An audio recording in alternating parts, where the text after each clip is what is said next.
You Hi, too. I'm Jane Lynch. And I'm Ken Marino, and you're watching Consequence. Consequence. Hi, everyone. This is Ben Kay with Consequence, and I'm here with two comedy giants, Ken Marino and Jane Lynch. How are we doing? Oh, Yeah, real it's you good. two. How are you? Hi. Hi. Thanks so much for taking the time. Sure. Uh, um, That's what so us giants do. Yeah, we give of our time. and us journalists just take it. We're here to talk about obviously, the return of Party Down. What was it like getting back on set together? Maybe it was for the first table read or the first time you were handed those pink bow ties. What was it like just being back there again 12 years later? Well, that had finally happened because they Yeah. had teased us for, 3 or 4 times in the 10 or 11 years that we were going to do a movie. And then STARZ wanted us for a movie. They wanted us to do a series and they just couldn't make it happen. And I don't know why, but I had lost faith. No. And so by the time this came around, I was like, I'm not going to count my Party Down chickens until they are fully hatched. Mhm. And so showing up that day, the first day we shot, I was like, this is happening, isn't it? Yeah, and it was exciting that first day because we were all there, and it's that scene from the first episode where it's like a big reunion, and Ryan's character's like, "Hey, it's a reunion," and it was in front of the camera as well as behind the camera, and that was like I think our excitement on camera was the same off camera. Yeah, we were As a- thrilled. As a viewer, you always want that moment where it's like where they're joking about, oh, it's a reunion to be the reunion. So Yeah. it's nice to know that actually happened. It was the first Yeah. thing we shot. Yeah. And then from your individual character perspectives, Ken, Ron has always been this kind of overly ambitious dreamer, right? He's sure he can do it and he never quite does. And you're picking that character up 12 years later, having inched forward, maybe. Yeah. Yeah. What was it like coming back to He him? takes one step forward, 22 steps back. Yeah. But So he's what was always constantly trying to move forward, and Mhm. that's the beauty of Ron, that he never gives up. Don't stop believing. Exactly. Yeah. But did you have to, like, I don't know, was there anything else special that you had to like bring to this 10 years on, the same guy, the same drive? To me, he was. To me, if there was, if in my head, if there was any character that had not changed, it was Ron, because Ron has a singular want, a singular desire to succeed in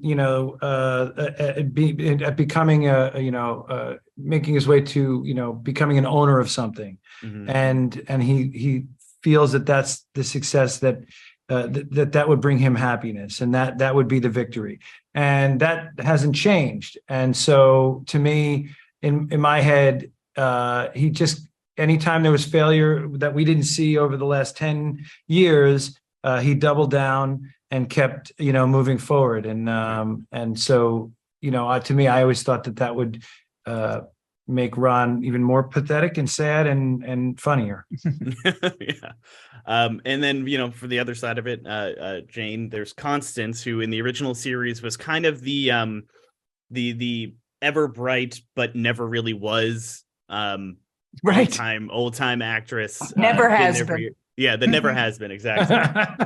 But she always stayed so positive. So Mhm. 10 years again, 10, 12 years on, Mhm. where do we find her? What's her role in this group? And how do you think she remained? I wrote this and I loved it. I can't say it. I love it. I can't.